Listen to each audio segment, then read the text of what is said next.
如果以国际上的实务来讲，老实说，我们完成了国内法理主权独立，那但是国际法不认这两件事情，如果对撞的具体体现，大概就是邦交国的问题了。因为像现在我们剩下12个邦交国，老师曾经讲说这个小国外交没有意义，但是你有说有2个是特别重要，巴拿马跟教廷。那这几年过去，我们现在很可惜、很遗憾，只剩下教廷哦。那您认为未来这个赖总统在邦交国的处断，他应该要走出什么样的路？他应该把标准放在哪里？我认为这是目前的这个迷你国的邦交当然是最好，也很重要。但是呢，对真正台湾的这个国际地位，其实无关宏旨。对法律的地位，那这个大缺口。但实质的这个台湾的国家安全，台湾赖以生存的对外经贸关系，都跟这个邦交国的承认没有承认没有关系啊。那么这些邦交国，那当然我们是好朋友，我们也应当尊重他，也应当珍惜他。但是从一个非常现实主义的角度来看，那么真正影响台湾生存、发展跟安全的，反而是这个美国跟日本，甚至某一个程度来讲，像经济的依赖，那对中国还超过那些台湾的邦交国，多很多很多很多很多。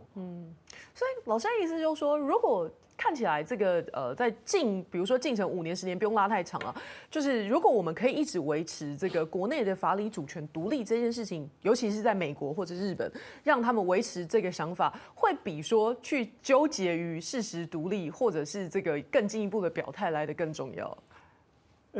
这个我们可以回到这个刚才讲到台湾前途决议文台湾主权独立，实际上讲到台湾主权独立的这个民进党文献不只是台湾前途决议文，更早了1997年台湾主权独立决议文，以及1991的台独党纲开宗明义第1句，同样是台湾主权独立是一个事实状态，都一样的，那么如果这样，那你台独还有工作做吗？有，那台湾的问题就是说，主权独立是一个事实状态，我们没有被人家管嘛，是一个事实状态。到现在中共要挑战，就是不可能，到现在不可能成功，所以主权独立是没有问题。那但是呢，这个有很多缺陷。那我们想，这时候既然主权已经独立，那你台独工作有什么东西要做？这个就要回到台独党纲通过那个年代，1991。第一个，宪政体制跟主权的独立不相合，有没有相合？不合吧？宪政体制，现在有第二个，就是你的主权的主张跟你的主权独立的事实有没有相合？不相合那么再来，你的国民的认同跟主权独立的现实有没有相合？到现在没有完全一样。但是呢，在1991年的时候更惨，那时候支持台湾独立的5%，很可怜吧？那现在大概50-60%。那如果说你是中国人还是台湾人，60几%。那所以这个国民的认同跟主权独立的现实完全矛盾，在1991年，那这个就是我们要做的。这个是不合理嘛？认同跟现实不合，主观跟客观天天在冲突，那不对劲。所以要让它合致，然后让它合致以后，你国家的政策才会拟定得清楚。举一个最简单的例子，当时这个大中国主义的这个郝柏村，他主张的国防政策就大陆军主义。你要反攻大陆啊？那你把钱放在养大陆军，那台湾最重要的是海空军才能够防御嘛。陆军不是不重要，那海空军在重要性绝对不能被大陆军主义把它压下去。结果你整个脑袋就是台湾不是九级之地，这个是马伯骋讲的。既然不是九级之地，那我们就往大陆军，养大陆军，你就要统治中国吗？开什么玩笑？所以这个国家的认同，主观的认同跟客观的事实不合的时候，政策出问题。大陆军主义是一个典型，所以呢，主观的这个认同应当调整到跟客观的主权独立现实相合，这台独工作要做的。那做了十几20年，还可以啦，从5%增加到50-60%。老师，您认为这个主观的认同跟这个事实上面的落差，您刚刚说这是台独工作者必须要努力的事情。那对蔡英文总统任内8年，你觉得他有助于这两者之间拉拢吗？我是觉得他基本政策是维持现状，那么他基本上既然维持现状，那么他认为很重要的，他的中华民国台湾就有个典型有认同中华民国，有认同台湾，那两个在那边打架，我把你两个都在一起，好，所以他并没有希望这个国家认同跟客观的现实合致，而让主观向客观调整，他维持现在互相冲突的主观，那时候你们不要打架就好，但这个很困难那么我们刚才在讲到这个，台独工作还有一个就是宪政体制跟这个主权独立事实不合，一个最经典的，那就是，我们如果是一个主权独立国家，台湾就是一个国，不是一个省，那结果呢，既中华民国在台湾两个一样大然后台湾又是一个省，还有一个省政府，哇，这个省政府在当时，权力非常大，到了什么商银啦、河库啦、金融，全部归省政府管的。好，那所以当时我说，这个省跟国家一样大，这个会出现一个问题，就如果要民主，那么省就不应当存在。如果省存在，你民主起来一定出状况。所以当时李登辉，又要省又要民主，所以就推动这个省长民选。我看了吓坏了。你如果推动省长民选，那么国家的领土跟省的领土90几重叠。那这样重叠起来，苏联只因为俄罗斯，直选总统，然后苏联就垮台了，因为苏联人口占到俄罗斯，俄罗斯占到苏联人口1半，那你如果又是最富有的地方，那么你一旦民选了以后他当然不听苏联的总统了嘛，所以马上垮台嘛。我说，李总统，你怎么没有继续这个俄罗斯的教育？你怎么可以这样做呢？所以我就赶快去联署一个修宪案，说我们要把省的冻结掉，要不然会很麻烦。结果国民党立委，居然一大堆的来联署，那时候才100多个立委，因为立委原来100多个，然后增加到200多个。而增加200多个是省议员凑进来参选立委，否则的话，废省以前就是100多个，那100多个人有80几个联署，国民党一大堆人联署，联署了以后，李登辉很生气我是民主先生我要搞台湾民主省长民选我贡献很大，您做的捣蛋，好，那时候有一个叫这个书记长叫廖福粉，你大概知道阿文贝霍文贝那就不了，你叫他们撤迁。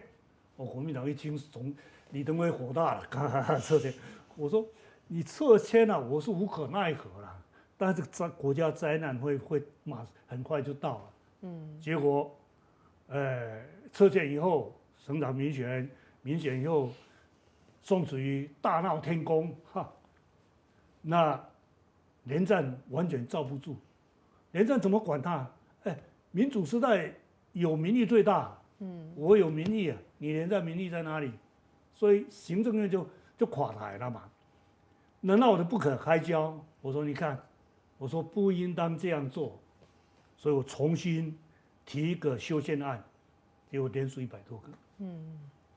原来不敢连署的都连，不理李登辉啊。那李登辉一看，好，100多个，好，把省冻结掉。那这个是什么？你宪政体制有一个跟国一样大的省，那你一定完蛋。叫宪政体制跟台湾主权独立的宪制不符合，就完蛋。那你要不然你不民主可以维持下去，你一民主你就完蛋。老师刚讲到民意最大，不过这个民意恰恰这个如水能载舟，但同时也能覆舟。因为最近大概上个礼拜政治圈最热门的话题，当然就是基隆市长谢国良挺过他的罢免案。不过这个数字上面来看，您的结论是说这个仇恨值果然是很值得动员。那你也很担心说以后会不会变成举国的报复性啊，就变成一种常态啊？确实啊，因为民进党现在的战略是说他要这个遍地开花，所以。这个您过去说这个罢免是封建制度是愤青的玩意儿，所以我比较好奇说，老师你接下来会期待说，民进党在修法废除或者是比照 face 这件事情 face 的模式，加动他去应该说加严发动或者是提高他的门槛吗？这个报复性的罢免，人性必然嘛，你罢免我，我不罢免你，开什么玩笑？一定这样做的嘛，所以当时这个高雄市长被罢免，哇，马上发动民进党这个林昶佐也要罢免，那个也要罢免，罢免一大堆，那有的被罢掉，有的没罢掉，那立委就罢了一个不成功，一个成功，然后呢，议员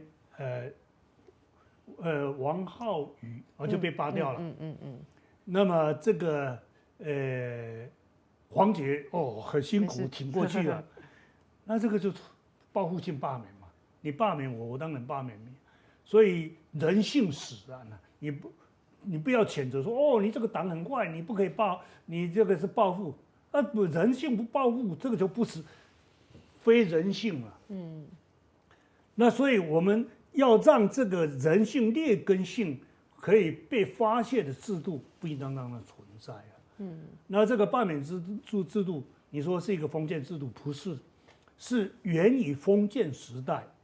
那封建时代那个就是有阶级，有代表郡，像欧洲那代表这个郡为主张我们这个郡的利益，那么主张我们的或者阶级的利益，那派去这个京城开会。开国会，开完会回来，你有没有保护我们的利益？没有罢免，这是古时候的东西。那么自从这个自由主义的思想开始以后呢，整个观念就变了。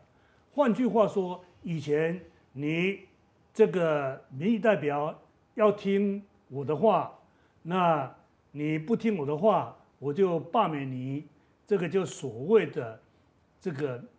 命令式的委任，我命令什么你就要听话。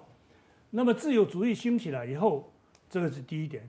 第二，现代的民主国家兴起来，民主国家说，议员不能只照顾你的郡的利益，你地方的利益，国家的利益也要优先。那所以这两个理由就使这个罢免就取罢免国会议员的制度，在欧洲绝迹了。在欧洲绝迹了。美国很流行罢免，不是每一个州了，那么大概10几个州很爱罢免，但是没有罢免过国会议员。那台湾的这个罢免制度为什么会罢免国会议员？孙中山最爱，直接民权。孙中山最爱，他孙中山跟他历史经验有关系啦，不能特别怪他。一个人总是有100多年前总是有历史的局限啦。而历史的局限是什么？他很这个仇恨代议制度，所以这个讲，如果要讲罢免制度，以后再来讲。那换句话说，他当时就对朱子癌议员非常火大。